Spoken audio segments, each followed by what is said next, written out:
Welcome to Solutions Rising. I'm Rachel Branch. And once again, I am so pleased and honored to welcome Mr. H. John Fisher, the Fair Housing Manager of Wayfinders in Springfield.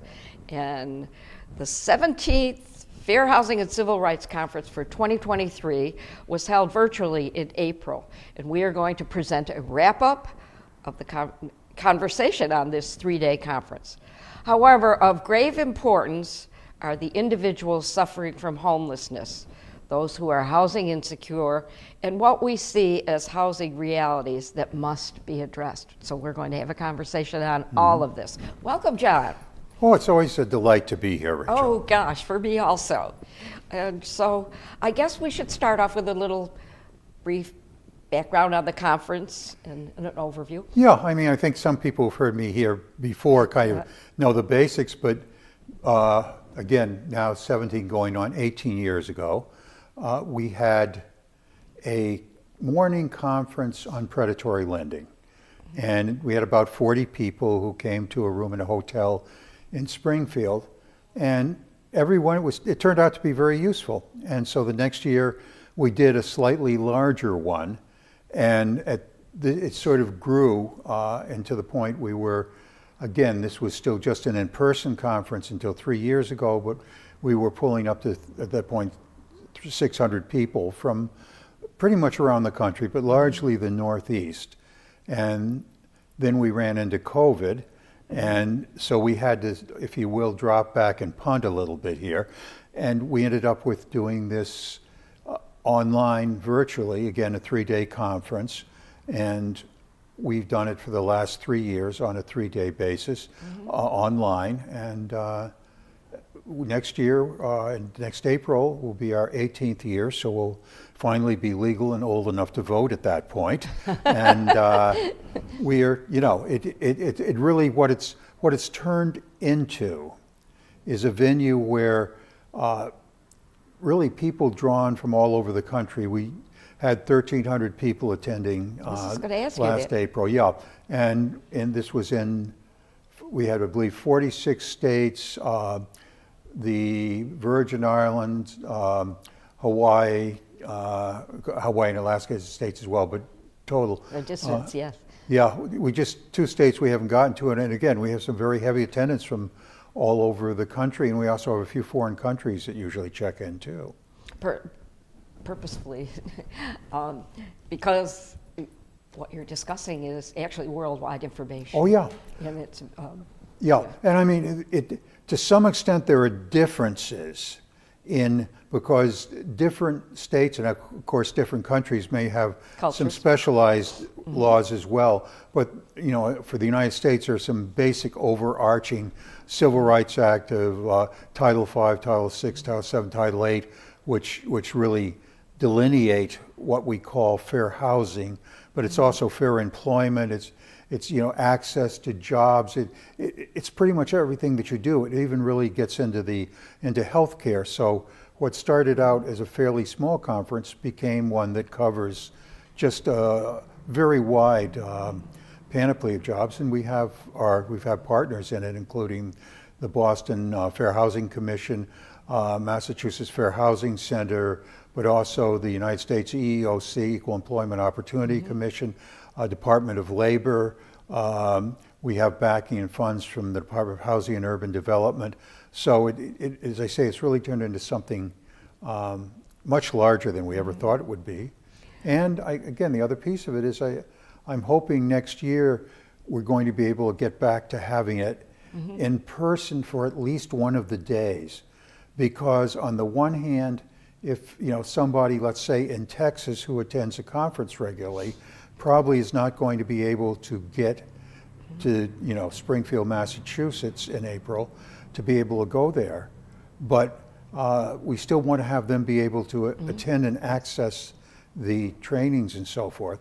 But we also want to try to get back to the situation where, just people who never normally talk to each other, people from the community who, again, there's no charge for the conference. We even feed you. You feed us well. feed you. We actually pretty well, yeah. And yeah, so we provide a lunch. There's a luncheon plenary.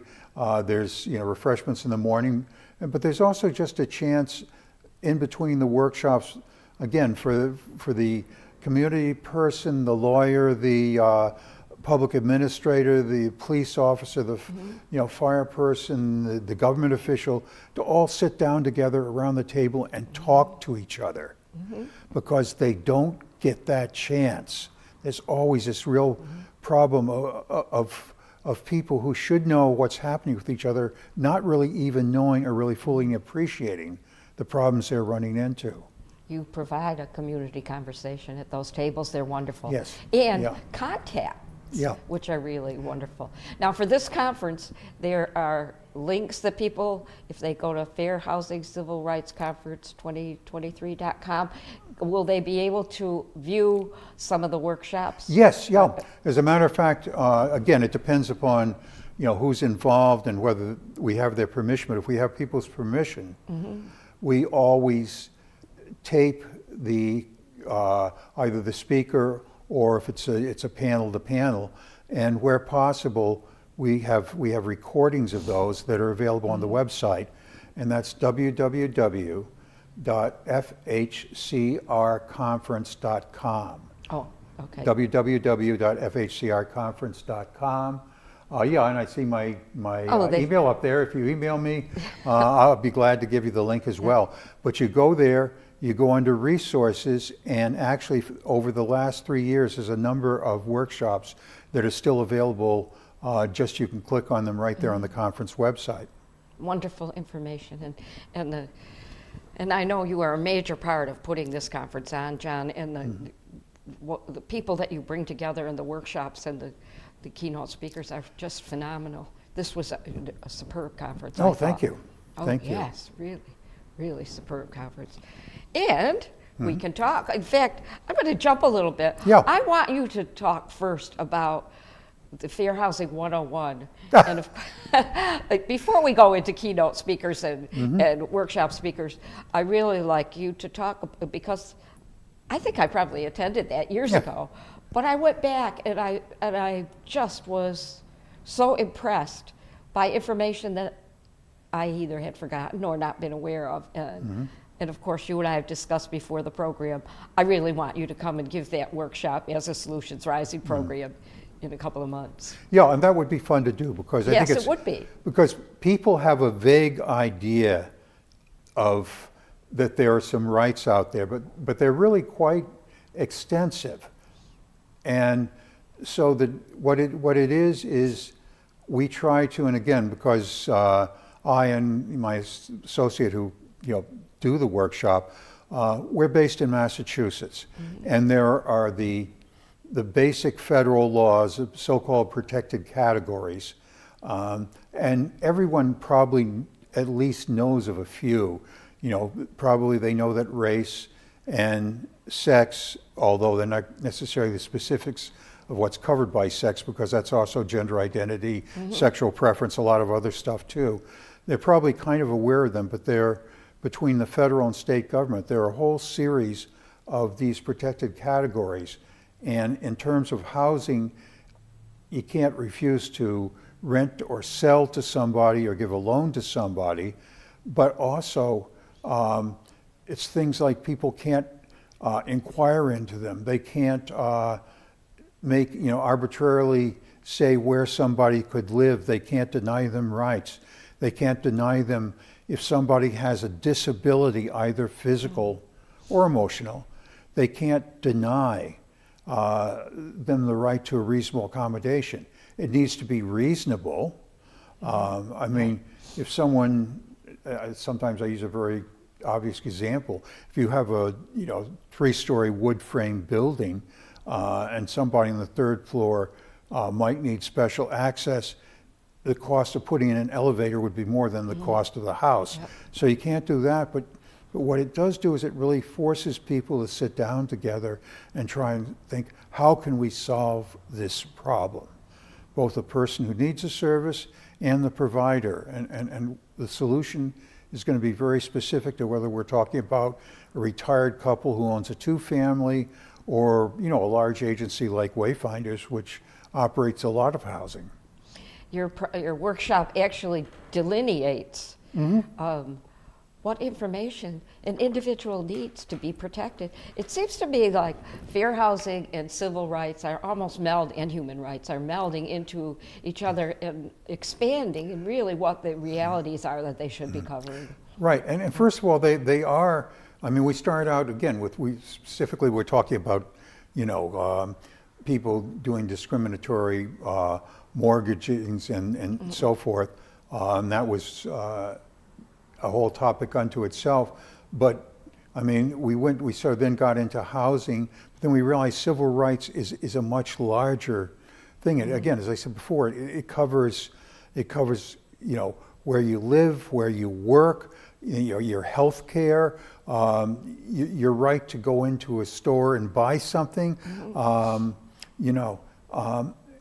and again, some of these things are probably considered basic human rights, obviously life, liberty, the pursuit of happiness, as you will, but also, just the right, people should have a place to live.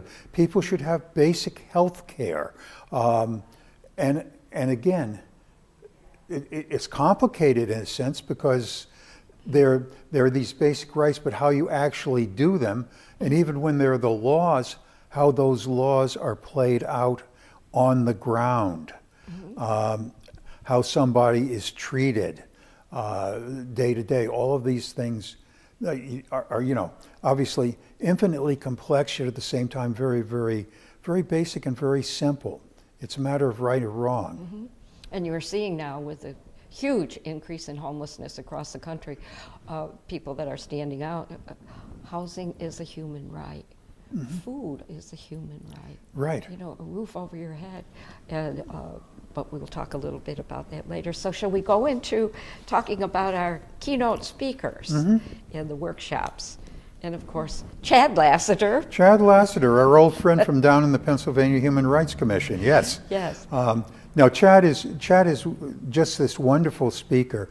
Not only is his keynote from this year on the website, but also if you go back, there are also some recordings from the 2 previous years, and you might catch him in a couple of other places. He really, he's one of these people who really understands the humanity of human rights, and also to some extent, he also gets the complexity of really making these things a reality, and he's just a wonderful speaker. He does it with humility and also expressing that he is continually evolving. Yes. So he is not stuck in a position he might have had 10 years ago or 5 years ago. No. Which is really important as you grow and learn and life changes. Yeah. And he was a phenomenal speaker, and he talked about truth, love, and kindness, and self-care. Of course. And also the historical. I mean, his presentation, it was almost a little tutorial for some people in terms of the history of how some of these things happened, because it's very easy to sort of forget. But what some of these historical figures did and said, and how that's evolved into what it is today. He's a known W.E.B. Du Bois scholar, yes, and brings in the history of our own country and as it relates to all the topics we're talking about. But I loved hearing him speak. I really loved every time, because you learn something, and it's so gracious. And that alone is probably worth going to the website and listening to it. Yeah. Even to go back and listen to the last one. Yeah.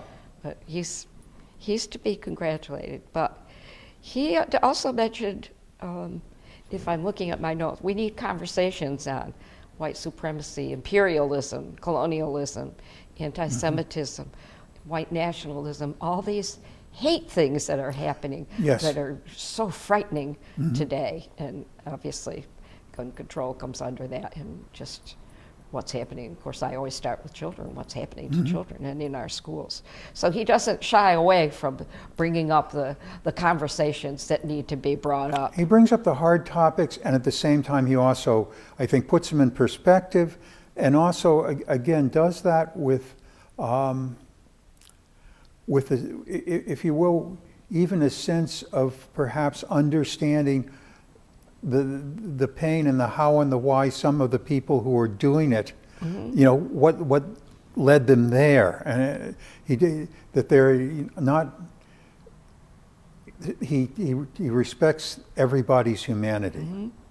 But he also, which I was really happy about, talked about white alliances, and talked about, in that conversation, white privilege and anger, and allyship and anxiety and the violence, and a crumbling, fractured democracy. We're at a very, very perilous time, I think, right here.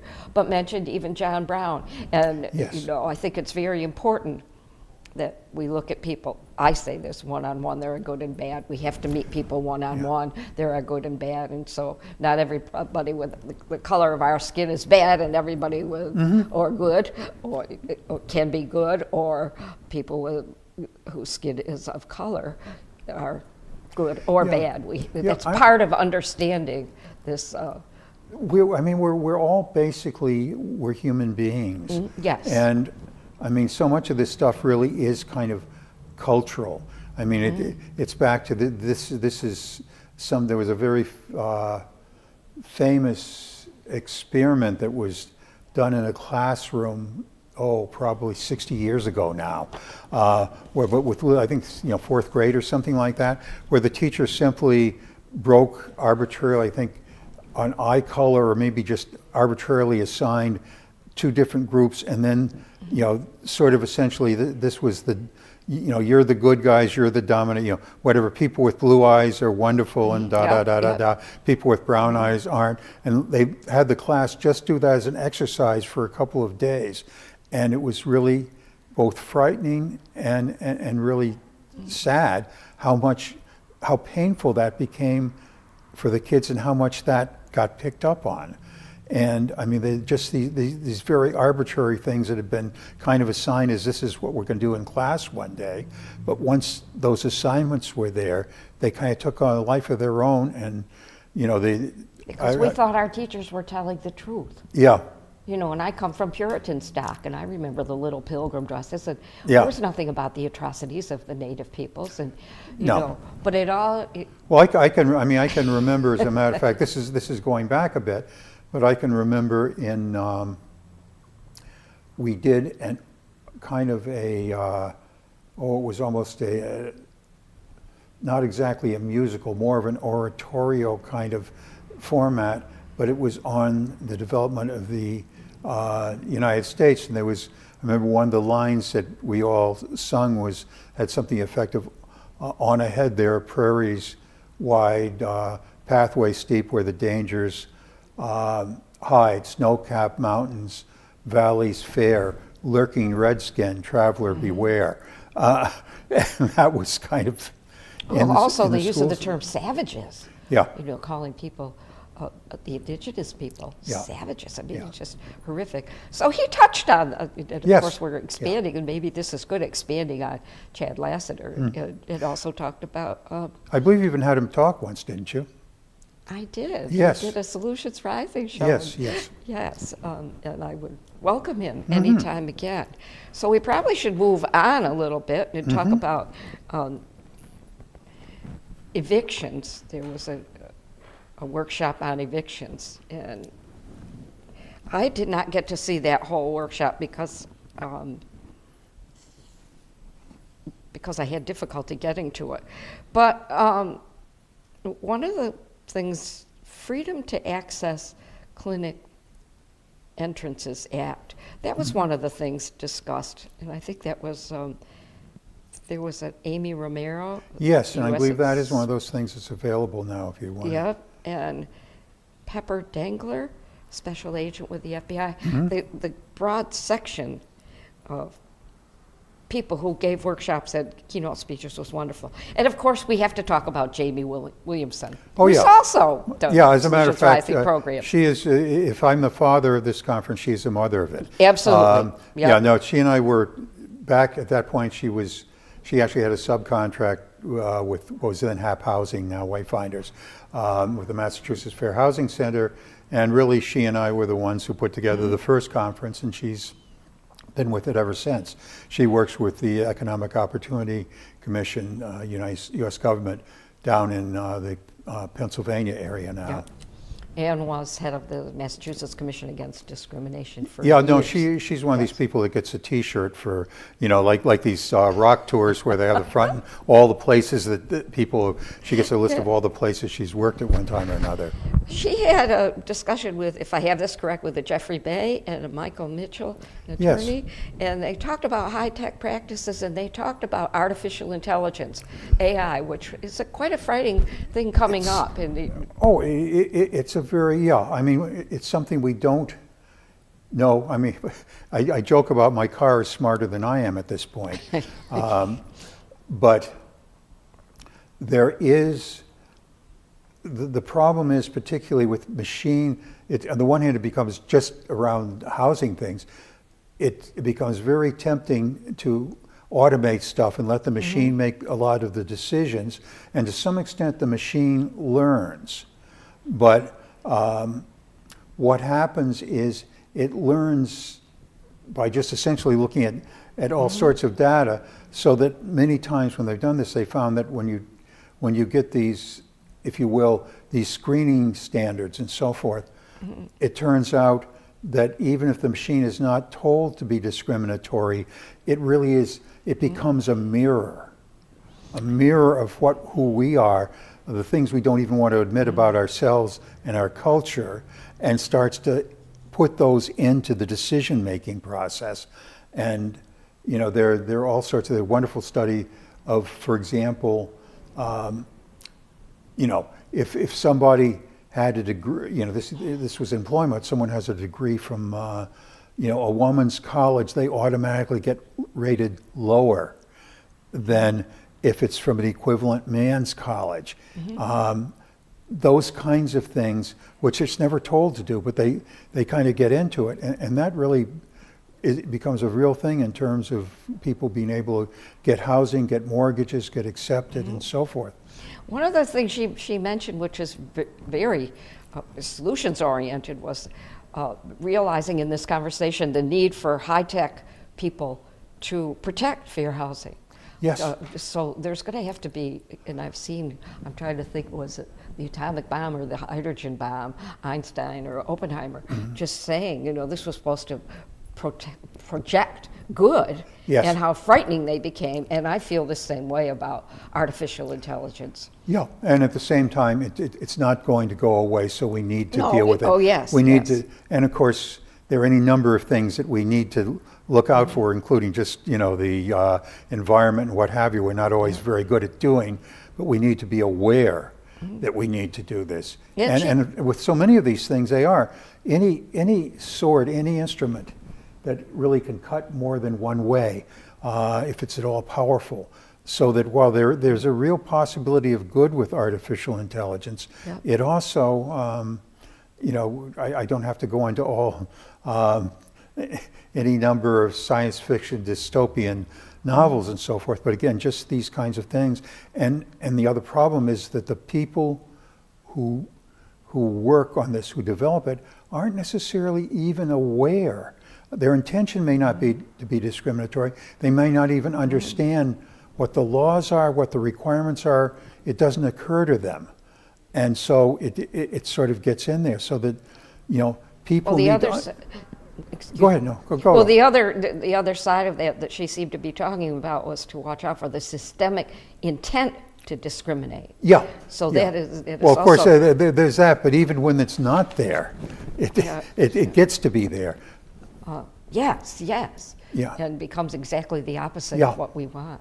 Yeah. So as we're winding down with time, I think we ought to jump to affirmatively furthering fair housing. Yes. And talk, so if you would, we're going to have to do Real another quickly. show, obviously, to finish up on this we could conference. do a whole thing on that, but let me just, I'll do a hopefully 30-second version of this, is that affirmatively furthering fair housing means not just that you do, in quotes, do the right thing, that you do not discriminate, but you have to also take into consideration that we live in a society where all these things we talked about are there.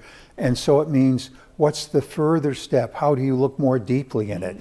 Perhaps, you sometimes the religious concepts of sins of, not just sins of commission, not just doing the wrong thing, but sins of omission. Yep. And how do you make up for these differences? The fact that my advantages, whatever my advantages as a white male, my life is different from yours as a white female, is different from either one from a person of color, is different from a recent immigrant, that how do you take all of those into consideration? And there's some wording about that HUD has just come out recently with. It's to some extent going back to what there was up until 2016, when a lot of stuff was cut back, and this is reinstating it. And there was a period where people could comment on it. You have to be culturally cognizant in the United States. Yeah. And that is an educational necessity. And of course, there was a comment period, and you and I have talked about this. The comment period was April 10th, and then they extended it to the 24th. I had concerns that people, everyday people did not know and could make a comment. I have made a comment on this. We're coming right down. Yeah. We're going to continue this conversation because I really want to have a very thorough discussion on homelessness and how frightening it is that this is exponentially increasing, and the need to think of, one of mine is planning and zoning locally need to be combined, that houses that are empty could be rehabilitated, you could have cooperative housing solutions. So these are to be continued conversations, John. Huge John. ones too. Huh? Huge ones. Yeah, very huge ones. And here I am again asking you for final comments, and we always seem to run out of time before we. Well, it would be, I suppose, if we didn't have anything to talk about, it would be wonderful. But I'm sure we wouldn't have a show. We wouldn't have a show, but I'm sure we don't have to worry too much. There'll be more stuff to talk about. Absolutely, and we can do it in the Fair Housing 101 with you on our next program. Fine. And encompass Look all forward of to this. it. And if each one of us picked up one problem and solved it, imagine the incredible view we would all have of solutions rising. Thank you, John Fisher, for being with us once again, and I look forward to our next conversation as we try to find solutions. Always a pleasure.